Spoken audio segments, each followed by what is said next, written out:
जो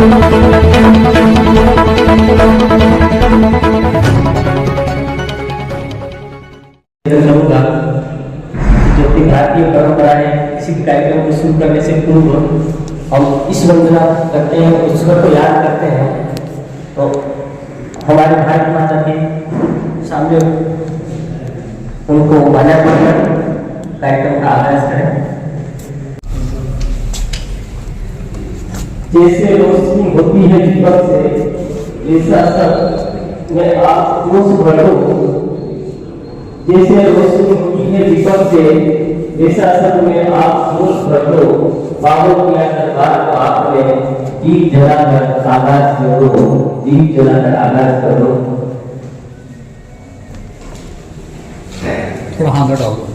हम सभी उस अलौकिक शक्ति, अदृश्य शक्ति को याद करें और धन्यवाद करें कि आज हमें यह सुंदर जीवन मिला है। माँ भारती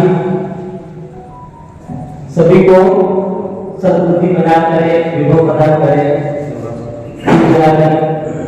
यही प्रार्थना है।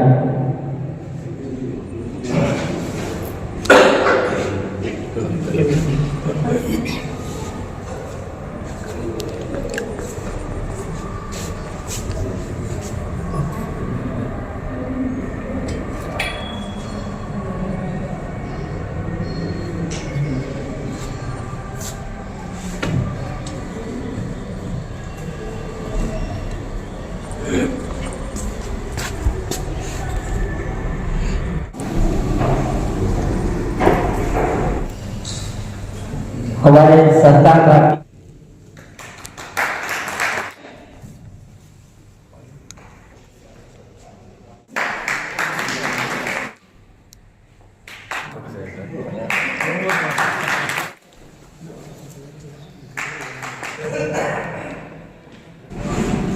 तो इन सहकारी समितियों के अंदर जो इसकी जो फंक्शनिंग है, वो जब हमारे जो वरिष्ठ कार्यकर्ता उस समय थे, माननीय लक्ष्मणराम जी नामदास और सतीश जी मराठी और भी जो उसमें महाराष्ट्र वगैरह में जो अच्छे सहकारिता के जो वरिष्ठ कार्यकर्ता थे, उन्होंने मिलकर ये सोचा कि भारत की जो परिस्थितियां हैं, मिश्रित अर्थव्यवस्था है यहाँ पे, और मिश्रित अर्थव्यवस्था में क्या होता है कि जिन आदमियों के पास काफी कैपिटल है, वो कैपिटल जो वो अपने हिसाब से अपने उद्योग धंधे वगैरह या जो भी कोई व्यापार है अपने हिसाब से करते हैं, संसाधनों पे कब्जे कर लेते हैं। तो समाज का जो गरीब वर्ग है, जो असंगठित है, उसको जो है उसका शोषण होता है हमेशा। जो नेट जो है, अगर जो कोई व्यापारी वगैरह जिसका एकाधिकार होता है तो वो अपनी शर्तें उसके ऊपर थोपता है। तो उनका ये विचार था कि सहकारिता अभी जो चल रही है उससे कुछ पृथक हम अपन ऐसी सहकारिता चाहते हैं, या इसका शुद्धिकरण के दो कि जो बिना संस्कार नहीं सहकार, ऐसी सहकारिता जिसमें संस्कार होने बहुत जरूरी है। जो कार्यकर्ता मिल करके सहकारिता बनाए, उनके अंदर सबसे पहली प्राथमिकता क्या होनी चाहिए? उनके अंदर संस्कारित होनी चाहिए, ईमानदारी होनी चाहिए, शुचिता होनी चाहिए, एक दूसरे के प्रति समर्पण होना चाहिए, एक सबके लिए, सब एक के लिए, ये भावना जो है सबके अंदर होनी चाहिए। हमारे बीच में हमारे भारत और या कहें कि सरकार सहकारिता क्षेत्र से और सहकारिता क्षेत्र के बीच को पितामह आदरणीय प्रमोद भाई को प्रदान गए हैं।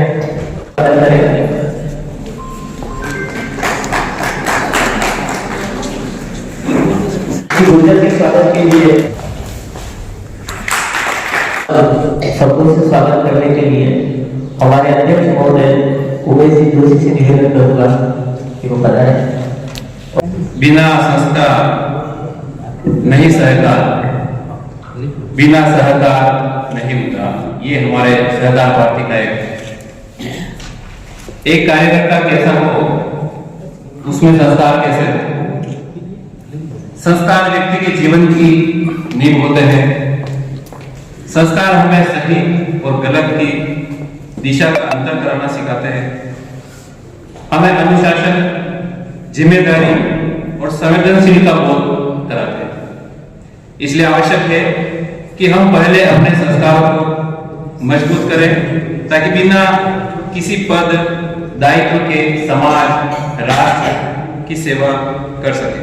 हमारे मुख्य वक्ता आदरणीय मनोज जी शर्मा भाई साहब, सहकार भारती संगठन प्रमुख राजस्थान, प्रदेश मंत्री राजस्थान, विशिष्ट अतिथि के रूप में हमारे मार्गदर्शक, सहकारिता के पुरोधा, ये कह सकते हैं कि सहकारिता क्या है राजस्थान के अंदर, ये सिखाने वाले हमारे ऐसे आदरणीय प्रमोद जी साहब साहब, जो सहकारिता के प्रदेश संयोजक।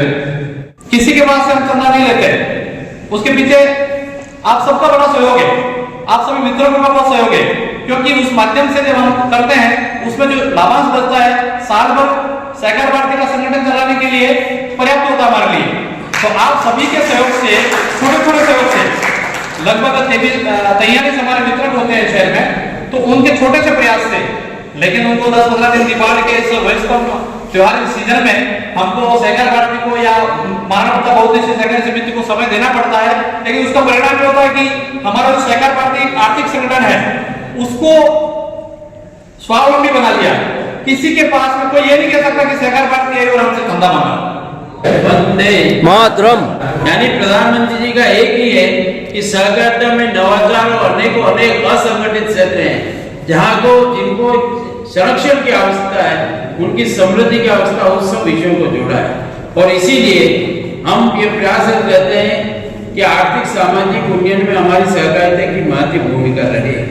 आज हमारे सहकार भारती का यह स्थापना दिवस निश्चित रूप से हम सबको संकल्पित करता है, और इस अवसर पर मैं विशेष रूप से वकील साहब, इनामदार साहब का भी मैं निश्चित रूप से जिक्र करना चाहता हूं कि जिन्होंने इसको प्रेरणा दी, पाथवे दिया और इस सहकार भारती को उत्तरोत्तर प्रगति में उनका जो महत्वपूर्ण भूमिका और उनका जो आशीर्वाद रहा है, इनामदार साहब के कारण से आज सहकार भारती 48 वर्ष की इस वटवृक्ष के रूप में दिखाई देती है। आज हम सब यहाँ सहकार भी एकत्रित हैं, और उदयपुर में भी हमने सहकारिता के क्षेत्र में अनेक सहकारी संस्थाओं में जहां हमारा कभी प्रवेश ही नहीं होता था, परंतु आज हमने चाहे भूमि विकास बैंक हो, डेयरी हो, उपभोक्ता भंडार हो, क्रय विक्रय हो, सहकार संघ हो, हर सहकारी संस्था में जहां हमको लोग ये समझते थे कि अछूत है या हमारे साथ व्यवहार इतना घिनौना करते थे कि सदस्य से भी वंचित रहते थे, परंतु 25-30 साल के कालखंड में हमको एक व्यापक जनाधार मिला है, और उस व्यापक जनाधार के कारण से हम सब यहाँ निरंतर मिलते भी हैं, चिंतन भी करते हैं और प्रयास करते हैं कि सहकारिता के क्षेत्र में कुछ नवाचार हो। मैं तो इस अवसर पर जिला सहकार भारती का स्वागत अभिनंदन करता हूँ कि आज समय की आवश्यकता है, उसके अनुकूल जैसा भाई गोपाल जी ने अभी कहा कि हमने मिठाई प्रकल्प चलाया।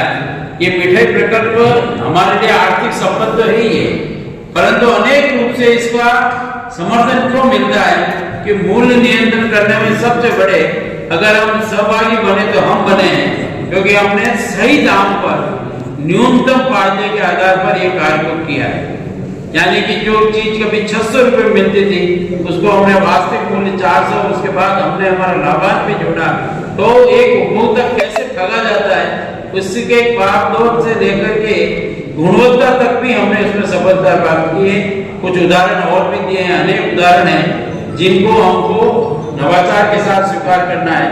और सहकार भारती का तो मैं कह सकता हूँ अखिल भारतीय स्वरूप है, इसमें अनेक प्रकल्प हैं, प्रकोष्ठ हैं जिनके निरंतर कार्यशाला, शिक्षा, प्रशिक्षण, जिसके माध्यम से हजारों शिक्षाविद को एक दिशा प्रदान होती है। मैं इस अवसर पर जिला इकाई का हार्दिक स्वागत, अभिनंदन, आभार व्यक्त करता हूँ। जय सरकार। सहकार भारती जिंदाबाद जिंदाबाद जिंदाबाद। तो ध्यान में है कि महाराणा प्रताप जिन्होंने अपने जीवन में संघर्ष किया, हिंदू धर्म की ध्वजा के वाहक को बने, इसके लिए उन्होंने किन किन लोगों को अपने साथ में जोड़ा, तो वो ध्यान में आता है कि वो एक सहकारिता का भाग था, इसलिए उनके साथ लोग जुड़े।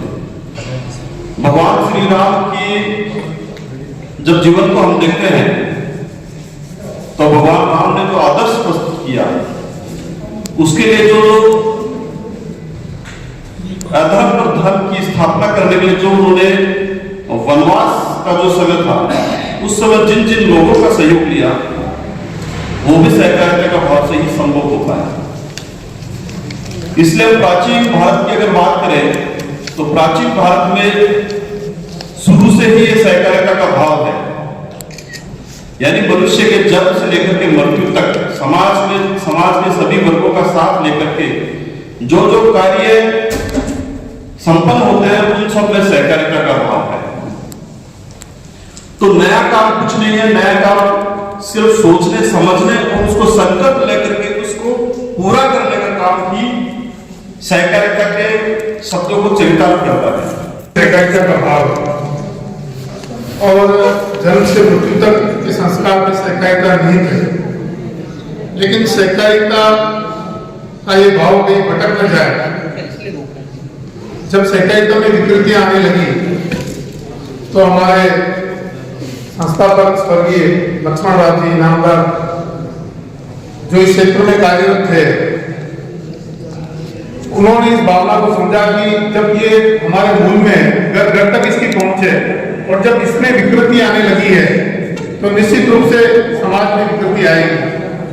इसके लिए उन्होंने बिना संस्कार नहीं सहकार ये एक भाव दिया और इस भाव से सहकार भारती की स्थापना की और आज सहकार भारती एक वटवृक्ष के रूप में प्रत्येक घर घर तक आज कायम है, आज कार्यरत है।